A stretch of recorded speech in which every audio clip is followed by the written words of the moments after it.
দেখো এখানে আছে তোমার আমার কি অ্যাসার্টিভ ইম্পারেটিভ এই দুটো আমার দেখানো হয়ে গেছে। এখন আমি আসছি 3 নম্বর যেটা ইন্টারোগেটিভ। ইন্টারোগেটিভের সেন্টেন্সগুলো কিভাবে তোমার চেঞ্জ করতে হয় ইনডাইরেক্ট স্পিচে সেটা আমি করে দেখাচ্ছি তোমাদেরকে। তো হ্যাঁ, এগুলো করার আগে তোমাদেরকে এই জিনিসগুলো জানতে হবে যে সেট টু, যেমন আগেরগুলো তোমরা দেখেছো সেরকম এখানে কিন্তু সেট টুটা হয় asked বা wanted to know বা inquired of এগুলো হয়। তো তোমরা সিম্পল এখন একটা asked এই ওয়ার্ডটা আমরা ব্যবহার করব said ডুর জায়গায় asked। আর এই যে কমা আর কোটেশন যেখানে আছে, কমা আর কোটেশনের জায়গায় আমরা যদি এখানে যদি WH ওয়ার্ড পাই তাহলে সেই WH ওয়ার্ডটা লিখবো, আর যদি WH ওয়ার্ড না পাই তাহলে কিন্তু এই কমা কোটেশনের জায়গায় ইফ বা ওয়েদার ব্যবহার করব। ঠিক আছে, দেখো যেমন ধরো এটা প্রথমে লিখেছি হি, এখানে আমরা আস্কড ব্যবহার করব, হি আস্কড মি। দেখো WH ওয়ার্ড আছে, হি আস্কড মি হোয়ার। WH ওয়ার্ডটার পরেই কিন্তু সিস্টেম হচ্ছে কি WH ওয়ার্ডের পরেই কিন্তু সাবজেক্ট প্লাস ভি এই ফরম্যাটে আমাদেরকে কিন্তু করতে হবে, না হলে এটা অনেকে ভুল করে এই জায়গাটায়। হোয়ার, এখানে হোয়ার ডু ইউ লিভ, তুমি কোথায় বাস করো। সে, এদিকটা কিন্তু দেখবে তোমরা, ঠিক আছে, বারবার। সে আমাকে বলল তুমি কোথায় বাস করো, তাহলে আমাকে বলছে তার মানে ইউটা আমি, ঠিক আছে, তাহলে সেই জন্য পার্সেন্ট চেঞ্জ হয়। এটা তো তোমাদেরকে বললামই, হোয়ার আই, আর টু ভার্বটা যেহেতু অক্সিলিয়ারি ভার্ব, এখানে মেন ভার্ব বাস করা, তুমি কোথায় বাস করো, অর্থাৎ এই ভার্বটার second form.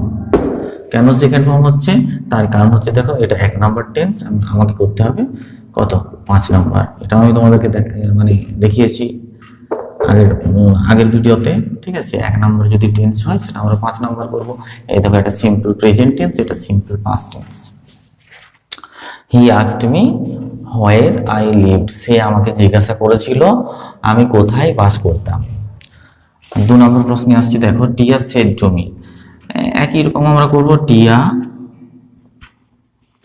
Asked me who, WH word আছে সুতরাং WH ওয়ার্ডটাই লিখতে হবে। He asked me who, WH ওয়ার্ডের পর সাবজেক্ট, এখানে সাবজেক্ট ইউ, ইউটা কে। টিয়া আমাকে বলল তুমি কে, তুমি মানে আমি, অর্থাৎ এখানেও ইউটা কিন্তু আই হচ্ছে, ঠিক আছে। হু আই আর, আর এর ফার্স্ট ফর্ম এখানে অয়ের হয়, কিন্তু আমাকে এখানে ওয়াজ করতে হবে, কেননা আইটা হচ্ছে কি সিঙ্গুলার, এক বচন, একজন আছে আর একজনের ক্ষেত্রে ওয়াজ হয়।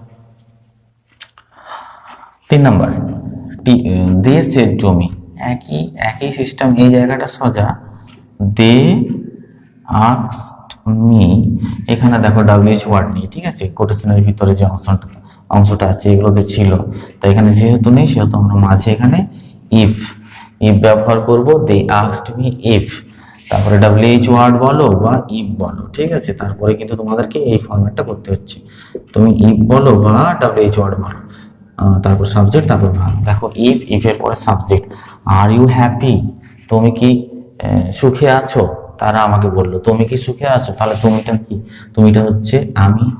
ইফ আই, এর পর ওয়াজ, একই, এটা একই, আয়ের পরে ওয়াজই হয়। If I was happy, Bangla মানে করো, তারা আমাকে জিজ্ঞাসা করলো আমি সুখী ছিলাম, মানে সুখী ছিলাম কি না। ইফ কথাটার মানে কিন্তু এখানে যদি নয়, ইফ কথাটার মানে হচ্ছে কি না। Manas said to me will you go to school, একই, মানস আস্কড মি ইফ, ইউটা আই, ইফ আই, সাই বা উইল যাই থাক, আমি তোমাদেরকে বলেছি কি উড লিখবে। If I would go to school, এখানে সেরকম কোনো পার্সনের প্রবলেম বেশি নেই, তারপর তোমাদেরকে যে বক্সটা আমি দেখিয়েছি যে বক্সেরও সেরকম কোনো প্রবলেম নেই, ঠিক আছে। তো অ্যান্সারটা কি আছে, মানুষ আস্কড মি, মানুষ আমাকে জিজ্ঞাসা করলো, ইফ আই উড গো, আমি যাব কি না, টু স্কুল, স্কুলে, মানে আমি স্কুলে যাব কি না, মানুষ আমাকে জিজ্ঞাসা করেছিল, ঠিক আছে। এই গেল তোমাদের ইন্টারোগেটিভ। দেখো এখানে আমি তোমাদের যেটা 4 নম্বর অর্থাৎ অপটেটিভের 3টে প্রশ্ন লিখেছি, অপটেটিভ এখানে লিখেছি, তারপরে 3টে প্রশ্ন আছে। অপটেটিভ সেন্টেন্সেরগুলো যখন তোমরা নারেশন চেঞ্জ করতে যাবে তখন সেড টু যেখানে আছে সে জায়গায় তোমরা উইস্ট বা প্রেড এই দুটো ওয়ার্ডের যে কোনো একটা ব্যবহার করবে। তো আমি তোমাদেরকে বলবো যদি ধরো গড থাকলে তোমরা প্রে ব্যবহার করো, আর যদি গড না থাকে সেক্ষেত্রে উইস ব্যবহার করো। ঠিক আছে, এখানে তিনটে সেন্টেন্সের মধ্যে একটাতে গড আছে, দুটোতে গড নেই। যেটাতে গড আছে সেখানে আমরা প্রে এই শব্দটা ব্যবহার করব, যেখানে গড নেই সেখানে উইস।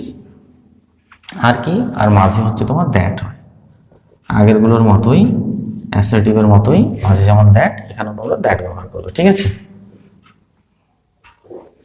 তো দেখো আমি পড়ছি এরপর, হি মে গড ব্লেস ইউ, ভগবান তোমার মঙ্গল করুক। তার মানে এখানে যেহেতু ভগবান আছে তো সেক্ষেত্রে আমরা প্রে, হি প্রেড। এখানে মি ওয়ার্ডটা আর প্রেডের পর দিও না, তাহলে একটু মানেটা আলাদা হয়ে যায়। সে আমার কাছে প্রার্থনা করেছিল এই ধরনের একটা মানে চলে আসে। ঠিক আছে, তো হি প্রেড এরপর তোমরা দ্যাট দিয়ে দাও, হি প্রেড দ্যাট। এদিকে চলে আসো, গড মেয়েটা চেঞ্জ হয়ে যাচ্ছে তোমার মাইট, দ্যাট গড মাইট ব্লেস।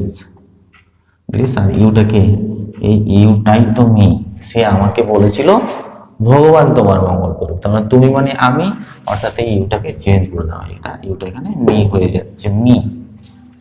তাহলে হি প্রেড দ্যাট, সে প্রার্থনা করেছিল যে ভগবান আমাকে আশীর্বাদ করুক। 2 নম্বরে চলে আসো, তানিয়া। এখানে দেখো মে ইউ লিভ লং, এখানে গড নেই তাই আমরা এই জায়গাটাতে উইস্ট শব্দটা ব্যবহার করছি। তানিয়া উইস্ট দ্যাট, অপটেটিভে উইস্ট বা দ্যাটের পরে কিন্তু এগুলো দিও না যদি কোশ্চেনে থাকে। Tania wished that may you live long, ইউটা কে? তানিয়া আমাকে বললো তুমি দীর্ঘজীবী হও, তুমি মানেই তো আমি, তার মানে ইউটা আমার হয়ে যাচ্ছে আই, মেটা হয়ে যাচ্ছে might, I might live long, I might live long. ঠিক আছে, 3 নম্বর প্রশ্ন, দে সেড টু মি, তারা আমাকে বলল wish you a happy journey, তোমার যাত্রাটা শুভ হোক।